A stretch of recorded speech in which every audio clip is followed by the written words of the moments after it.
বিয়ের দিন বয়ফ্রেন্ড আমাকে একটা গিফট দিল আর একা দেখতে বলল। আমি সেই গিফটটা স্টোর রুমে রেখে ভুলে গেলাম। 1 বছর পরে যখন আমার ছেলের জন্ম হয়, তখন একদিন স্টোর রুম পরিষ্কার করার সময় চাকরানি সেটা পেয়ে আমাকে এনে দিল। যখন আমি সেটা খুললাম, তখন আমি হতভম্ব হয়ে ছেলেকে নিয়ে হাসপাতালে দৌড়ালাম। ছেলের চেক আপ করিয়ে জানা গেল তাতে আমার অন্তরাত্মা কেঁপে উঠল। কেননা সে তো... নমস্কার বন্ধুরা, আপনাদেরকে জানাই স্বাগতম। আবারও একটি দুঃখের গল্প নিয়ে চলে এসেছি আপনাদের সামনে। গল্পটি শেষ পর্যন্ত ভালো করে শুনবেন। চলুন তাহলে শুরু করা যাক। আমার নাম রানী, আমার বয়স 24 বছর। এই মুহূর্তে আমি পার্কে বসে আছি, আর আমি জানি যে কাজ আমি করছি সেটা আমার পরিবারের জন্য খুবই খারাপ, কিন্তু আমি আমার ভালোবাসার সামনে অসহায় হয়ে গেছিলাম। কিছু সময় পরেই আমার ভালোবাসা অর্জুনকে আসতে দেখে আমি সঙ্গে সঙ্গে নিজের জায়গা থেকে দাঁড়িয়ে গেলাম। আমার হৃদয় খুব জোরে জোরে ধুকধুক করছিল। না জানি অর্জুন কি কথা বলার জন্য আজকে আমাকে এখানে ডেকেছে। আমি সকালবেলায় যখন উঠলাম, তখন হঠাৎ অর্জুনের ফোন আসতে লাগলো। ও সব সময় আমাকে রাতেই ফোন করতো। এই সময় ফোন করার উদ্দেশ্য আমি বুঝতে পারছিলাম না, তাই তাড়াতাড়ি করে কল রিসিভ করলাম। কিন্তু যে কথা সে বলল সেটা শুনে আমি ঘাবড়ে গেলাম। কেননা অর্জুন বলতে লাগলো, আমাকে আজকেই তোমার সঙ্গে দেখা করতে হবে। তোমাদের বাড়ির কাছের পার্কে দুপুরে চলে এসো। আমি তাড়াতাড়ি করে বললাম, এটা আমার পক্ষে সম্ভব না। বাড়িতে বাবা আর দাদা দুজনেই আছে, তাই আমি কিভাবে বাড়ি থেকে বাইরে বেরোবো। ও তাড়াতাড়ি করে বলল, যদি আমার আবেগের দাম তোমার কাছে একটুও থাকে, আর যদি তোমার জন্য আমি প্রয়োজনীয় হই, তাহলে তুমি দুপুর 2টার সময় পার্কে পৌঁছে যেও। সেই সময় সেখানে কেউই থাকবে না। আমাকে তোমার সাথে একটা ফাঁকা জায়গায় দেখা করে কথা বলতে হবে। এই কারণেই আমি তাড়াতাড়ি নিজের মাকে বাহানা করে বলেছিলাম যে আমি বন্ধুর বাড়িতে যাচ্ছি। মা আমাকে থামানোর অনেক চেষ্টা করেছিল, কেননা বাবা বাড়িতেই ছিল। আমি যদি যাই তাহলে সে নিশ্চয়ই মাকে প্রশ্ন করবে যে রানী কোথায় গেছে। অর্জুন যখন কাছে এলো, তখন আমি ওর গলা জড়িয়ে ধরতে গেলাম, কিন্তু ও আমাকে হাত দিয়ে ইশারা করে থামতে বলে দিল। আমার হৃদয় জোরে জোরে ধুকধুক করছিল। ওর ফোনেই আমার আইডিয়া হয়ে গেছিল যে ব্যাপারটা কোনো মামুলি ব্যাপার না। যখন ও এত ঘাবড়ে আমাকে দেখা করার জন্য ডাকছে, তখন নিশ্চয়ই এর পিছনে কোনো বড় কারণ লুকিয়ে আছে। ও আমার দিকে তাকিয়ে বলল, বসে যাও। ওর কথায় কেমন যেন একটা ভাব ছিল, যাতে আমি আরও বেশি ঘাবড়ে গেলাম। অর্জুন আমার দিকে তাকিয়ে বলল, আমি জানি রানী, তুমি আমাকে খুব ভালোবাসো, কিন্তু আমি অসহায়। অনেক চেষ্টা করেছি, কিন্তু আমার মা কোনো মতেই রাজি হচ্ছে না। আমি কোনো ভূমিকা না করেই কথা বলবো। আমি কালকে রাতেই মায়ের সাথে তোমার ব্যাপারে কথা বলেছিলাম, আর সে আমার সামনেই নিজেই নিজেকে মারতে চেষ্টা করেছিল। আমি সব কিছু সহ্য করতে পারি, কিন্তু নিজের মাকে এভাবে হারানো সহ্য করতে পারবো না। তুমি আমার জীবনে শুধুমাত্র 2 বছর আগেই এসেছো, কিন্তু আমি মায়ের সাথে 26 বছর ধরে থাকছি। সে আমাকে ছোট থেকে বড় করেছে, আমাকে আঙুল ধরে হাঁটতে শিখিয়েছে। আমি কোনো অবস্থাতেই তার বিরুদ্ধে যেতে পারবো না। এই কারণে আমি তোমার সামনে হাত জোড় করে বলছি, আমি তোমাকে বিয়ে করতে পারবো না। ও যে আন্দাজে আমার সঙ্গে এই কথা বলছিল, তাতে যেন আমার পায়ের নিচ থেকে মাটি বেরিয়ে গেল। আমি হতভম্ব চোখে অর্জুনকে দেখছিলাম, ও কী সব বলছে। এরপরে আমি অর্জুনকে বললাম, তুমি আমার সাথে এরকম করতে পারো না। আর তুমি আমার কাছে প্রতিজ্ঞা করেছিলে যে তুমি নিজের মাকে রাজি করাবে। এই কারণেই আমি তোমার উপরে আমার জীবন যৌবন সব কিছু লুটিয়ে দিয়েছি, কিন্তু তুমি আমাকে সেটা দাওনি যেটা আমি চাইতাম। আমার আওয়াজ কাঁপছিল। আমার এরকম মনে হচ্ছিল যেন আমার পায়ের নিচ থেকে মাটি সরে গেছে, আর আকাশ মাথার উপরে ভেঙে পড়েছে। আমি যে মানুষটাকে মন প্রাণ দিয়ে ভালোবাসি, সে আমার সামনে দাঁড়িয়ে আমাকে বলছে, আমার কাছে এখন আর তোমার কোনো গুরুত্ব নেই, কেননা আমার মা তোমাকে পছন্দ করতে না করে দিয়েছে। ও হঠাৎ করে আমার হাত ধরলো আর আমার দিকে তাকিয়ে বলল, এটাই আমাদের শেষ দেখা। আমি তোমার সঙ্গে এই কারণে দেখা করতে এসেছি, যাতে তোমার সাথে সামনাসামনি কথা বলতে পারি। তুমি নিজের কোনো ক্ষতি করো না। তোমার মা বাবা যে জায়গায় তোমার বিয়ে দিতে চায়, তুমি চুপচাপ বিয়ে করে নাও, কারণ আমি তোমার জন্য কিছুই করতে পারবো না। ও শক্ত গলায় এসব বলল।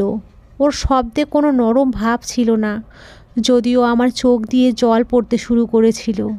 আমি এক ঝটকায় ওর হাত থেকে নিজের হাত ছাড়িয়ে ওর দিকে তাকিয়ে বললাম, তুমি আমার সাথে একদমই ভালো করনি। তুমি আমার জীবনের 2 বছর শেষ করে দিয়েছো। এটা বলেই আমি কান্না করতে করতে ভাঙা হৃদয়ে বাড়ির দিকে চলতে লাগলাম। পার্ক থেকে বাড়ি অবধি কীভাবে এসেছি সেটা একমাত্র আমি জানতাম। বাড়িতে এসে নিজের ঘরের মধ্যে বসে খুব কান্না করেছিলাম। সারাদিন আমি কিছুই খাইনি। আমার মা বারবার আমার কাছে এসে জিজ্ঞেস করছিল, মা তোর কিসে এত খারাপ লেগেছে যে দুপুরের পরে বাইরে আসছিস না?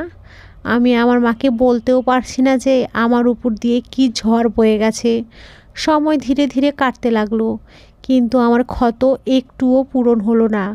আমি সব সময় চুপচাপ থাকতে লাগলাম। আজকেও অন্য দিনের মতোই সাধারণ দিন ছিল, আর আমি আমার মায়ের কাছেই বসেছিলাম। মা এখন বেশিরভাগ সময় আমাকে নিজের সাথেই রাখতো। তার নিশ্চয়ই আমার কষ্টের অনুভব হয়ে গেছিল। এই কারণে সে বেশিরভাগ সময় আমাকে একলা ছাড়তো না। মায়ের কাছে বসা সবে মাত্র কিছু সময়ই হয়েছিল, তখনই হঠাৎ করে আমাদের ঘরের দরজায় বেল বাজলো। মা চমকে উঠে দরজার দিকে দেখল। এখন দুপুর 1টা বাজে, এই সময় বাবা বা দাদা আসতো না। এই কারণে মা অবাক হয়ে বলল, এই সময় আবার কে এলো? তুই এখানেই বস, আমি দেখছি। এটা বলেই সে দরজার দিকে এগিয়ে গেল। আমার মন করলো আমি ঘরের মধ্যে চলে যাই, কিন্তু কিছুক্ষণ পরেই আমার মা আনন্দে হাসতে হাসতে ঘরে এলো, কেননা বাড়িতে তার বান্ধবী আর তার স্বামী এসেছিল। মা তাদের ভেতরে নিয়ে এলো। তার মুখ থেকে হাসি থামার নামই নিচ্ছিল না। মায়ের বান্ধবী অনেক দিন পরে এলো। আমিও তাকে দাঁড়িয়ে ওয়েলকাম করলাম, কিন্তু তিনি আমাকে নিজের বুকে জড়িয়ে বললেন, আমি জানি আমার এই মায়ের শরীর ঠিক নেই, এই কারণেই আমি এখানে এসেছি। আমার মা তাড়াতাড়ি করে তাদের জন্য জল নিয়ে এলো। তারপরে আমার মাও আমাকে আদর করতে লাগলো।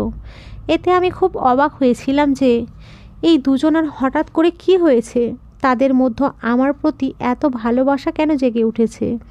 কিছুক্ষণ পরে আন্টি আমার মায়ের দিকে তাকিয়ে বলল, তোর স্বামী কখন আসবে? আমার খুব দরকারি একটা কথা বলতে হবে। আমি খুব গুরুত্বপূর্ণ একটা কাজে এখানে এসেছি। মা তাড়াতাড়ি করে বাবাকে কল করে বলল, তুমি এখনও এসে যাও, আমার বান্ধবী লতা এখানে এসেছে। মা বাবাকে ফোন করে নিজের রান্নাঘরে গিয়ে তাদের জন্য ব্যবস্থা করতে লাগলো। আন্টি আমার সঙ্গে এদিক ওদিকের কথা বলতে লাগলো, আর আঙ্কেল নিজের মোবাইলে ব্যস্ত হয়ে পড়ল। কিছু সময় পরে বাবা আর দাদা দুজনেই এসে গেল।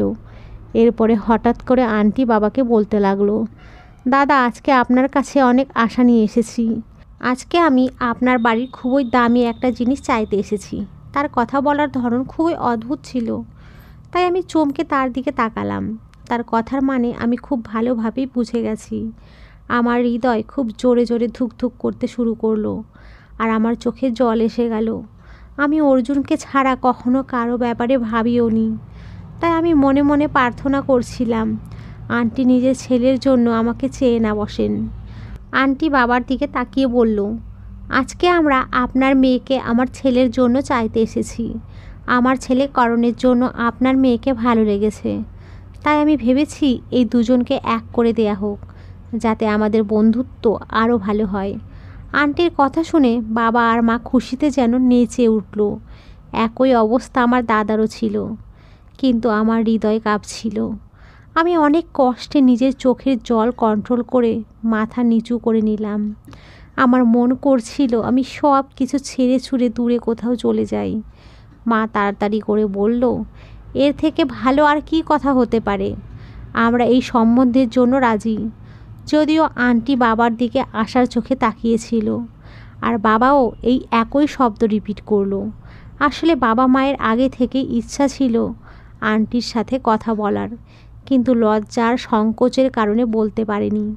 কিন্তু আজকে আন্টির মুখ থেকে করণের ব্যাপারে শুনে তারা দুজন খুশিতে যেন নেচে উঠেছিল। আন্টি সঙ্গে সঙ্গে উঠে সাথে নিয়ে আসা মিষ্টি সবাইকে খাওয়াতে লাগলো। সে আমার মুখেও মিষ্টি ঢুকিয়ে দিল, আর আমাকে অনেক আশীর্বাদ করলো। আমি বড়দের সামনে চুপচাপ রইলাম, আমি একটা শব্দও বলিনি। আমার কাছে আমার মা বাবা খুবই গুরুত্বপূর্ণ। যেহেতু তারা আমার জন্য পছন্দ করে নিয়েছে, তাই আমিও চুপ থাকাই ভালো মনে করলাম। আন্টি আর আঙ্কেল সন্ধ্যা হতে হতেই আমাদের বাড়ি থেকে চলে গেল, আর কথা পাকা করে গেল যে এ মাসে আমার বিয়ে হবে। মা আর বাবারও এতে কোনো অসুবিধা ছিল না, কিন্তু আমি অন্য কিছুই ভেবেছিলাম। আমি চাইতাম না আমার বিয়ে এখনই হোক, কেননা আমি সবে মাত্র সেই সময় পার হচ্ছিলাম যেখানে আমার কিছুই ভালো লাগছিল না। সন্ধ্যাবেলা আন্টি চলে যাওয়ার পরে হঠাৎ করে মা আমার হাত ধরে আমাকে নিজের কাছে বসিয়ে বলল, তোকে একটা দরকারি কথা বলতে হবে। মা এখনও কিছু বলতেও পারেনি, তখন ওই বাবা আর দাদাও সেখানে এসে বসে গেল, আর লজ্জায় আমার মাথা নিচু হয়ে গেল। আমি জানতাম আমার সাথে এখন সেটাই হবে যেটা আমার বাবা মা চাইবে। আমার মা আমাকে বলল, তুই হয়তো আমার উপরে বিরক্ত হয়ে আছিস, কেননা আমি তোর ইচ্ছা না শুনেই এই সম্বন্ধের জন্য হ্যাঁ করে দিয়েছি। কিন্তু মা, এই সম্বন্ধটা খুবই ভালো, তুই করণের সাথে খুব খুশিতে থাকবি।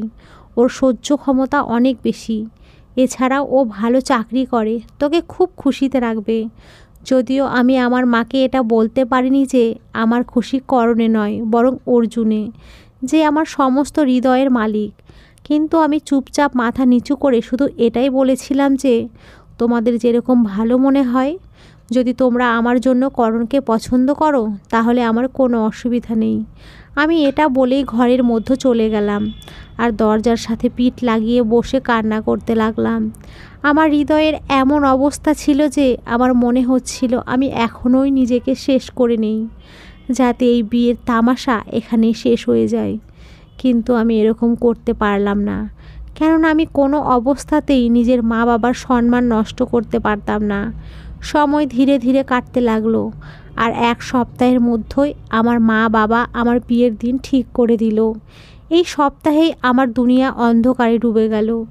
আমি বুঝতে পারছিলাম না যে জীবনে আমার সাথে এ কী রকম খেলা খেলছে। এই সপ্তাহেই আমার ভালোবাসা আমাকে ছেড়ে চলে গেছে, আর এই সপ্তাহেই আমার জীবনে এমন একটা লোক আসছে যার প্রতি আমার কোনো অনুভবই ছিল না। আজকে আমার বরযাত্রী আসার দিন, তাই আমি চুপচাপ নিজের ঘরে বসেছিলাম। হৃদয় এরকম করছিল যেন মরে যাই, কিন্তু মা বাবার খাতিরে আমাকে এই পরীক্ষা পার হতে হবে। আমি সবেমাত্রই নিজের চিন্তায় ডুবেছিলাম, তখন হঠাৎই জানালায় ঠকঠকের আওয়াজ হলো। আমি হতবাক হয়ে জানালার দিকে তাকালাম। এরপরে হঠাৎই জানালা খুলে গেল, আর একটা লোক ঘরের মধ্যে প্রবেশ করলো। আমি সবে চিৎকার দিতে যাচ্ছিলাম, তখনই আমার নজর সেই লোকটার মুখের উপরে পড়ল, আর তাকে দেখে আমার পায়ের নিচ থেকে যেন মাটি বেরিয়ে গেল। তুমি এত তাড়াতাড়ি বিয়ে করে নিলে? আমি তো ভেবেছিলাম। ও আরও কিছু বলতো, তার আগেই আমি বললাম, হ্যাঁ করে নিলাম। এতে তো তোমার কোনো অসুবিধা হওয়া উচিত নয়, কেননা তুমি তো আমাকে ছেড়ে চলে গেছো। এখন আমি যাকেই বিয়ে করি আর যে সময় করি, এটা আমার ব্যাপার। ওর কথা শুনে রাগে আমার এমন অবস্থা খারাপ হয়ে গেছিল, কিন্তু ও শান্ত স্বরেই বলল, না আমি তোমার উপরে কোনো অভিযোগ করছি আর না তো অন্য কিছু বলছি। আমি শুধু তোমাকে একটা গিফট দেওয়ার জন্য এসেছি, যেটা খুব তাড়াতাড়ি তোমার কাজে আসবে। এটা বলেই ও একটা ডিব্বা আমার দিকে এগিয়ে দিল। এরপরে ও আরও কিছু বলতো, তার আগেই ঘরের দরজায় আওয়াজ হলো, আর আমি চমকে দরজার দিকে দেখতে লাগলাম। তখনই হঠাৎ করে অর্জুন আমাকে ছেড়ে তাড়াতাড়ি করে জানালার দিকে এগিয়ে গেল, আর বলল, সময় মতো খুলে নিও, না হলে খুব লোকসানে পড়বে। এটা বলেই ও জানালা দিয়ে বাইরে বেরিয়ে গেল। আমি তাড়াতাড়ি দরজার কাছে গিয়ে দরজা খুলে দেখলাম আমার মা দাঁড়িয়ে আছে। সে আমাকে দেখে বলল, দরজা আটকে কী করছিস রানী? আমি তার দিকে তাকিয়ে বললাম, আমি নিজের মেকআপ ঠিক করছিলাম, এই কারণে দরজা বন্ধ করে নিয়েছিলাম। কেন, কি হয়েছে? মা বলল, বরযাত্রী আসতে চলেছে, আমাকে এখান থেকে কিছু জিনিস নিতে হবে, তুই ব্যাস নিজেকে সাজিয়ে গুছিয়ে নে। এটা বলেই তিনি কোনায় রাখা গিফট উঠালো আর বাইরে বেরিয়ে গেল। চাকরানি তার পিছনে যেত, তার আগেই আমি তাকে থামালাম, আর একটা গিফট তার দিকে এগিয়ে দিয়ে বললাম, এটাকে স্টোর রুমের কোনায় রেখে দাও, আর যদি এর ব্যাপারে তুমি কাউকে বলো তাহলে আমার থেকে খারাপ কেউ হবে না। সেই চাকরানি তাড়াতাড়ি মাথা নাড়িয়ে চলে গেল, আর আমি শ্বাস ছেড়ে বাঁচলাম। সঠিক সময়ে যদি অর্জুন ঘর থেকে না যেত আর আমি মেকআপ ঠিক করার জন্য যদি ঘরের দরজা বন্ধ না করতাম, তাহলে আজকে আমার খুব বদনাম হয়ে যেত আর আমি আমার মা বাবার চোখে নিচু হয়ে যেতাম। আমি ভগবানকে ধন্যবাদ দিলাম আর নিজের মেকআপ ঠিক করতে লাগলাম। ওর আসার কারণে আমি এতটা ভয় পেয়ে গেছিলাম যে আমার অবস্থা খারাপ হয়ে গেছিল। আমি ভগবানের কাছে প্রার্থনা করেছিলাম যে আমাকে আর কখনো যেন অর্জুনের মুখও না দেখতে হয়। কিন্তু আজকে ওকে দেখে নেওয়ার পরে আবার একবার আমার হৃদয়ে উথাল পাথাল শুরু হয়ে গেছিল। আমার হৃদয় থেকে হঠাৎ একটাই প্রার্থনা বেরিয়েছিল যে কাশ যদি এই ছেলেটা আমার স্বামী হতো তাহলে কত ভালো হতো। এ আমার জীবনের সবচেয়ে সুন্দর আর আমার পছন্দের মানুষ ছিল, কিন্তু হয়তো আমার ভাগ্য তার সাথে ছিল না। এই ভেবেই আমি নিজেকে বুঝ দিলাম। কিছু সময় পরে হঠাৎ বরযাত্রী আসার আওয়াজ আসতে লাগলো। বাইরে থেকে বাজনার আওয়াজ আসছিল আর আমি চুপচাপ বসে রইলাম। আমি জানতাম আমার ভালোবাসা শেষ হয়ে গেছে। আমি যত ভালোবাসার বেসে ফেলেছি, এখন আমাকে সমঝোতা করতে হবে আর নিজের স্বামীর সাথে একটা সুন্দর জীবন কাটানোর নাটক করতে হবে। কিছু সময় পরে মা আর বাবা ঘরের মধ্যে এলো। বাবা আমাকে বুকে জড়িয়ে আমার মাথায় ভালোবাসার চুমু দিয়ে বলল, মা, নিজের খেয়াল রাখিস, তোর বাবা এখনও জীবিত আছে। যদি তোর কখনো কোনো জিনিসের অসুবিধা হয় তাহলে নিশ্চিন্তে আমাকে বলিস। আমি তোর জন্য কোনো অপরিচিত লোক নই। তারা আমাকে নিয়ে বাইরে এলো আর তাড়াতাড়ি করে আমার বিয়ের রীতিনীতি শুরু হয়ে গেল। আমি মাথা নিচু করে করণের পাশে বসে ভাবলাম, এখন এই সেই লোক যে আমার জীবনে থাকতে চলেছে আর আমাকে তার সাথেই নিজের জীবন কাটাতে হবে। এই কথা ভেবেই আমার মনটা ছটফট করছিল। কিছু সময় পরেই বিয়ের সমস্ত রীতিনীতি শেষ হয়ে গেল আর আমি করণের বউ হয়ে গেলাম। আমার চোখ দিয়ে জল পড়ছিল। খাওয়া দাওয়া শুরু হয়ে গেছিল। মা আমার পাশে বসে আমাকে খাবার খাওয়াচ্ছিল, সাথেই আমাকে বোঝাচ্ছিল যে আমাকে আমার শ্বশুরবাড়িতে কিভাবে থাকতে হবে। আন্টির হৃদয়ে দুঃখ দিস না, তার সেবা করিস, করণের খেয়াল রাখবি, আঙ্কেলের সমস্ত কথা মেনে চলবি। আমি চুপচাপ মাথা নিচু করে ভালো মেয়ের মতো সমস্ত কথায় মাথা নাড়িয়েই যাচ্ছিলাম। কিছু সময় আরও কাটলে আমার বিদায়ের ঘোষণা হয়ে গেল। বাবার অবস্থা খুব খারাপ হয়েছিল, কেননা আমি তার একমাত্র মেয়ে। এই কারণে সে খুব কান্না করছিল। আমার হৃদয়ে দুঃখে ভরে উঠেছিল। আমি আমার বাবার গলা জড়িয়ে খুব কান্না করছিলাম। এরপরে করণ আমার বাবার গলা জড়িয়ে তাকে অনেক সান্ত্বনা দিল। আমি এক মুহূর্তের জন্য হতবাক হয়ে করণকে দেখছিলাম, কেননা করণ অন্য ধরনের মানুষ ছিল। ও কারোর সাথে খুব একটা কথা বলতো না। আমাদের প্রায়ই নেমন্তন্ন বাড়িতে দেখা হতো, তখন ও কোনো কোণাতে বসে নিজের মোবাইলে মগ্ন থাকতো, না হলে বড়দের মধ্যেও বসে কথাবার্তা বলতো। এই কারণে যখনও আমার মা বাবাকে এত সান্ত্বনা দিল তখন আমি কিছুটা অবাক হয়েছিলাম। সবার মধ্যেও আমার হাত ধরে বিদায় নিয়েছিল। যখন আমি গাড়িতে ওর পাশে বসলাম তখন হঠাৎই আমার অর্জুনের কথা মনে পড়ে গেল। কিন্তু আমি আমার হৃদয়কে কাবু করে নিলাম, কেননা এখন আমার জীবনে শুধু করণই আছে আর এটা আমাকে সমস্ত অবস্থাতেই মেনে নিতে হবে। গাড়ি নিজের গতিতে চলছিল আর আমরা দুজন চুপচাপ বসে রইলাম। গাড়ি কিছুক্ষণ চলার পরে আমরা আন্টির বাড়িতে পৌঁছে গেলাম। সেখানে আমার আপ্যায়ন খুব সুন্দরভাবে হলো। করণ আমাকে এক মুহূর্তের জন্য একলা ছাড়েনি। যদিও এই পরিবার আমার জন্য কোনো অচেনা না, যদিও আজকে আমি এখানে একটা অন্য পরিচয়ে এসেছিলাম, এই কারণেই আমার কিছুটা নার্ভাস অনুভব হচ্ছিল। কিছু সময় পরে আমাকে স্বামীর পাশে বসিয়ে আন্টি পারিবারিক রীতিনীতি শুরু করে দিলেন। পরের দিন বাসর ঘরে ঢুকে ঘরের সাজসজ্জা দেখে আমি হতবাক হয়ে গেলাম। করণ ঘরের মধ্যে ঢুকে খুব নরম গলায় বলল, তুমি জানো এই ঘরটা আমি নিজে দাঁড়িয়ে থেকে তোমার জন্য সাজিয়েছি, বলো কেমন হয়েছে।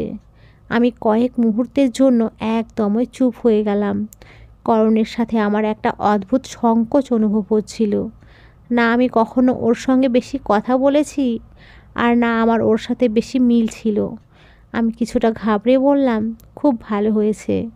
তখনই ও হঠাৎ করে আমাকে নিজের বুকে জড়িয়ে নিল। ধীরে ধীরে মাথায় হাত বুলাতে বুলাতে বলল, শুধু ভালো নাকি খুব ভালো? আমিও কাপা গলায় বললাম, হ্যাঁ খুব ভালো হয়েছে। ও হঠাৎ করে আমাকে নিজের থেকে আলাদা করলো আর আমার মুখের দিকে তাকিয়ে বলল, কি হয়েছে, সব ঠিক আছে রানী? তোমার শরীর ঠিক আছে তো? আমি হালকা মাথা নাড়িয়ে হ্যাঁ বললাম, কিন্তু আমার চোখে জল চলে এসেছিল। ও আমার হাত ধরে আমাকে বিছানায় বসালো আর বলল, কি হয়েছে, তুমি এতটা চিন্তিত কেন? কোনো সমস্যা থাকলে আমাকে বলো, আমি তোমার সেই সমস্যা দূর করে দেব। আমি ধীর গলায় বললাম, না কোনো কারণ নেই, ব্যাস কিছুটা টেনশন হচ্ছে। আমার কথা শুনে ও হালকা হাসলো আর বলল, চিন্তা করার কোনো দরকার নেই, আমি আছি তো তোমার কাছে। এটা বলেই ও আমার পাশে বসে গেল আর আমার হাত ধরে নিল।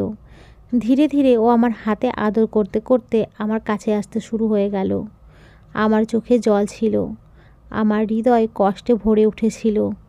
যে মানুষটাকে আমি নিজের জন্য ভেবেছিলাম সে আমার হয়নি। এই কারণেই আমার হৃদয়ে খুব অদ্ভুত অবস্থায় ছিল। কিন্তু স্বামীর অধিকার পূরণ করা আমার জন্য জরুরি। এই কারণে আমি চুপচাপ মাথা নিচু করে নিলাম আর নিজের শরীর ওর হাতে ছেড়ে দিলাম। সময় ধীরে ধীরে কাটতে লাগলো। সেই রাতে আমাদের দুজনের মিলনের ছিল, কিন্তু আমার হৃদয়ে কোনো অনুভব ছিল না।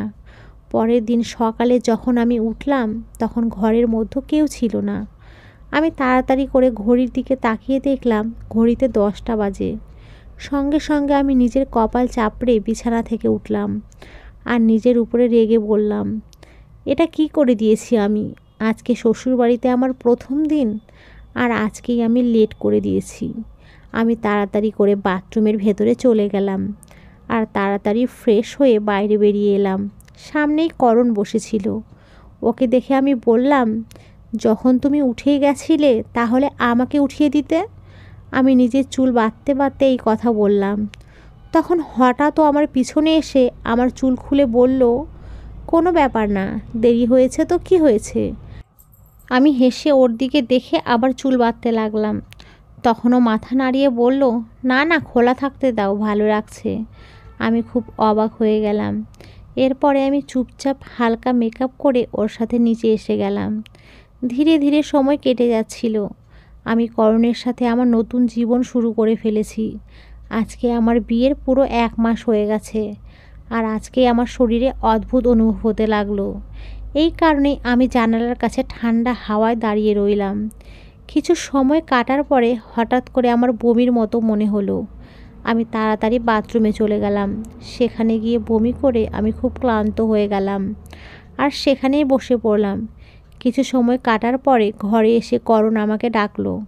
অনেক কষ্টে বললাম, আমি এখানে আছি। করণ তাড়াতাড়ি করে বাথরুমে এসে গেল আর আমাকে এই অবস্থায় দেখে বলল, কি হয়েছে, তুমি বাথরুমে এরকমভাবে বসে আছো কেন? আমি খুব ধীর গলায় বললাম, আমার শরীর একদমই ঠিক মনে হচ্ছে না। ও তাড়াতাড়ি করে আমাকে কোলে উঠিয়ে বাইরে এনে বিছানায় বসিয়ে দিল আর আমার দিকে তাকিয়ে বলল, যদি ভালো অনুভব না করো তাহলে ডক্টরের কাছে চলো। আমি 2 দিন থেকে লক্ষ্য করছি যে তোমার অবস্থা খারাপ হচ্ছে। মাও আমাকে এটাই বলছিল যে তোমাকে একবার ডাক্তারের কাছে চেক আপ করিয়ে আনতে। না জানি কেন তার খুশির খবরের অনুভব হচ্ছে। ওর কথা শুনে আমি অবাক হয়ে ওর দিকে তাকালাম যে এত তাড়াতাড়ি এটা কিভাবে হতে পারে। করণ আমাকে ক্লিনিকে যাওয়ার জন্য রেডি হতে বলে বাইরে গেল। আমি নিজেকে বুঝ দিয়ে বললাম, না এরকম হতেই পারে না, সবে তো আমাদের বিয়ে 1 মাসই হয়েছে, এত তাড়াতাড়ি আমি খুশির খবর কিভাবে দিতে পারি? কিন্তু আমি চুপ থাকায় ভালো মনে করলাম আর তাড়াতাড়ি করে হালকা মেকআপ করে রেডি হয়ে গেলাম। আমার স্বামী স্ত্রী ক্লিনিকের জন্য বেরিয়ে পড়লাম। আমার শাশুড়ি আমাকে অনেক আশীর্বাদ করলেন। কিছুক্ষণ পরে আমরা ক্লিনিকে পৌঁছে গেলাম। কয়েকজন রোগীর পরে আমাদের নম্বর এলে করণ আমাকে নিয়ে ভেতরে গেল। ডাক্তার ম্যাডাম আমার চেক আপ করা শুরু করে দিলেন আর আমার দিকে তাকিয়ে বললেন, আপনার বেবি পুরো 1 মাসের হয়ে গেছে। আমার মনে হচ্ছিল যেন আমার হৃদয় বন্ধ হয়ে গেছে, কিন্তু করণের মুখের উপরে একটা আলাদা হাসি ছড়িয়ে গেছিল। এরপরে ডাক্তার ম্যাডাম বললেন, আপনাকে নিজের খুব ধ্যান রাখতে হবে, কেননা আপনার শরীরে রক্ত খুবই কম। আপনি কোনো রকম দুশ্চিন্তা করবেন না। এরপরে আমার স্বামীকে বললেন, এনার শরীর খুব দুর্বল, এনার পুরো বেড রেস্ট আর দেখাশোনা করা দরকার। সময় খুব তাড়াতাড়ি করে কাটতে লাগলো। ডাক্তারের প্রেসক্রিপশন মতো করণ আমার খুব খেয়াল রাখতো। ও এক মুহূর্তের জন্য আমাকে একলা ছাড়তো না। তার ভালোবাসায় আমি সব কিছু ভুলে গেছিলাম। আমার এরকম মনে হতো যেন আমার একটা নতুন জীবন শুরু হয়েছে। প্রেগনেন্সির সময় যে ভালোবাসা স্বামীর থেকে স্ত্রীরা পায়, সেটা সে সারা জীবন মনে রাখে। আমারও এরকমই অবস্থা হয়েছিল। আমার এরকম মনে হতো যেন আমার জীবনে শুধু করণই আছে, অর্জুন তো যেন কখনো ছিলই না। আর না তো আমি কখনো সেই মানুষটার কথা মনে করতে চাইতাম। 9 মাস সময় যেন চোখের পলকে পার হয়ে গেল। সব সময় করণ আমার এত খেয়াল রাখতো যে আমি যেন একটা আলাদাই দুনিয়াতে ছিলাম। আমার শ্বশুরবাড়ির লোকেরাও খুবই ভালো ছিল। আন্টি আঙ্কেল আমার খুব খেয়াল রাখতো আর আমাকে খুবই ভালোবাসতো। আজকে আমার ডেলিভারি, এই কারণে কিছুটা টেনশনে ছিলাম। না জানি আজকে আমার সাথে কি হতে যাচ্ছে। সমস্ত মেয়ের জন্য এই সময়টা খুবই কষ্টদায়ক আর ভয় পাওয়ার মতো হয়। সমস্ত মেয়েকে জীবন মৃত্যুর লড়াই লড়তে যেতে হয়। এই কারণে আমি খুব ভয়ে ছিলাম। নার্সিংহোমে পৌঁছানোর সাথে সাথেই ডাক্তার আমাকে অজ্ঞান করে দিয়েছিল।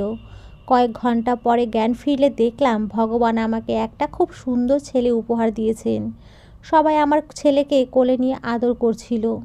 আমার জ্ঞান ফিরতে দেখে করণ তাড়াতাড়ি আমার কাছে এলো আর সবার সামনেই আমার মাথায় ভালোবাসার চুম্বন দিল।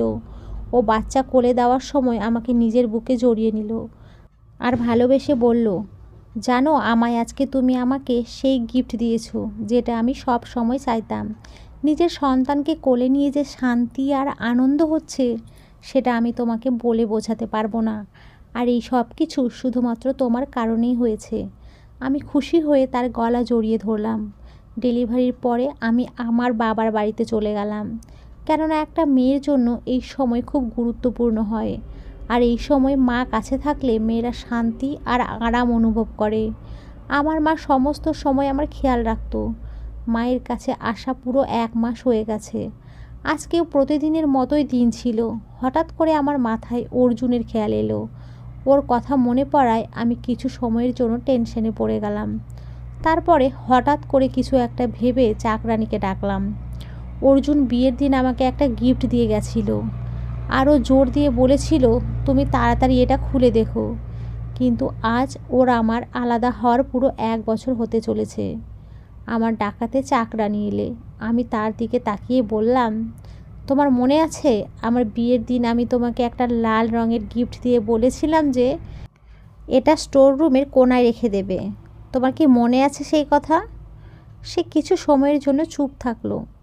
তারপর কিছু একটা ভেবে বলল, হ্যাঁ আমার মনে আছে। আমি তাড়াতাড়ি করে বললাম, যাও আমাকে সেই গিফটটা এনে দাও। আমি ঘরের মধ্যে বসে সেই গিফটের অপেক্ষা করছিলাম। এক মুহূর্তের জন্য এটা করতে আমার কিছুটা লজ্জা করছিল যে আমি এখন অন্য কারোর স্ত্রী, তাই আমার এটা চিন্তা করা উচিত না। কিন্তু আমি দেখতে চাইতাম যে এর মধ্যে কী আছে। কিছু সময় পরে চাকরানি সেই গিফটটা সামনে এনে রেখে দিল। আমি তাড়াতাড়ি সেই গিফটটা খুলে দেখলাম তার ভেতরে একটা রিপোর্ট আছে আর তার সাথে একটা চিঠিও আছে। আমি তাড়াতাড়ি সেই রিপোর্টটা খুললাম আর যা আমার সামনে এলো সেটা পড়ে আমার পায়ের নিচ থেকে মাটি বেরিয়ে গেল। আমি হতভম্ব চোখে সেই রিপোর্টের দিকে তাকিয়ে মাথা ঝাঁকিয়ে বললাম, না, এরকম হতেই পারে না, এটা মিথ্যে। এটা বলেই আমি নিজের জায়গা থেকে উঠলাম আর নিজের পার্স উঠিয়ে বাচ্চাকে কোলে নিয়ে বাইরের দিকে দৌড় লাগালাম। আমার মা আমাকে ডাকছিল, কিন্তু আমি তার দিকে ফিরেও তাকালাম না। আমি তাড়াতাড়ি সেই ডাক্তারের কাছে গেলাম আর সেখানে গিয়েই আমি ডিএনএ টেস্টের দাবি জানালাম। ডাক্তার আমাকে হতবাক হয়ে দেখছিল, কিন্তু আমার অবস্থা দেখে তিনি তাড়াতাড়ি ডিএনএ টেস্ট করতে শুরু করে দিলেন। আর তারপরে যে খবর ডাক্তার ম্যাডাম আমাকে দিলেন, সেটা আমার চিন্তা ভাবনারও বাইরে। তার মানে এই বাচ্চা আমার স্বামীর না, আমার বয়ফ্রেন্ডের, যে আমাকে ছেড়ে চলে গিয়েছে। আমার সেই রাতের কথা মনে পড়ল, যখন মা বাবা এক আত্মীয়র বিয়েতে গিয়েছিল। আমার দাদাও নিজের বন্ধুর বাড়িতে গিয়েছিল। সেদিন অর্জুন এসেছিল আরও আমার সাথে সম্পর্ক করেছিল। তার মানে অর্জুন জানতে পেরে গেছিল যে আমি তার বাচ্চার মা হতে যাচ্ছি। এই কারণেই ও আমাকে ছেড়ে দিয়েছিল। আমার হৃদয় ভেঙে পড়েছে। আমি আমার বাচ্চাকে নিয়ে মায়ের কাছে ফিরে এলাম আর মনে মনে ভেবে নিলাম যে আমি করণকে সমস্ত সত্যিটা জানিয়ে দেব। কেননা যদি আমি তার কাছে কিছু লুকাই তাহলে এটা তার প্রতি বিশ্বাসঘাতকতা হবে। সন্ধ্যাবেলা যখন করণ দেখা করতে এলো তখন আমি তাকে সমস্ত কথা বলে দিলাম, কিন্তু ও আমার কথা শুনে মুচকি হেসে আমার দিকে তাকিয়ে বলল, তোমার এতে টেনশন নেওয়ার কোনো দরকার নেই, আর না তো এটা ভাবার দরকার আছে যে তুমি আমার সাথে বিশ্বাসঘাতকতা করেছো। আমি জানি বিয়ের পরে তুমি আমার সাথে সৎ থেকেছো, আর আমি আগে থেকেই জানি যে এই বাচ্চাটা আমার না। কেননা তোমার এক্স বয়ফ্রেন্ড বিয়ের 2 দিন পরে আমার কাছে এসে সব কিছু বলেছিল, কিন্তু আমি তোমার দিক থেকে তেমন কোনো জিনিস দেখলাম না। বরং যখন তোমার সততা দেখলাম তখন আমি ভেবে নিলাম যে যদি এরকম কোনো জিনিস হয়েও থাকে তাহলে এতে আমার কোনো পার্থক্য পড়বে না। আমি করণের কথা শুনে খুব কান্না করেছিলাম। আমি ভগবানকে অনেক ধন্যবাদ দিয়েছিলাম যে আমার জীবনে অর্জুনের মতো কোনো মানুষ আসেনি। কেননা ও মানুষ নয়, বরং মানুষরূপী জানোয়ার, যে আমার থেকে দূরে চলে যাওয়ার পরেও আমাকে কষ্ট দিতে চাইতো। বন্ধুরা, আজকের এই গল্পটি এই পর্যন্তই। গল্পটি আশা করি আপনাদের ভালো লেগেছে। ভালো লেগে থাকলে অবশ্যই একটি লাইক করবেন, আর সকলে খুব খুব ভালো থাকবেন, সুস্থ থাকবেন এবং সব সময় হাসি খুশি থাকার চেষ্টা করবেন। সকলকে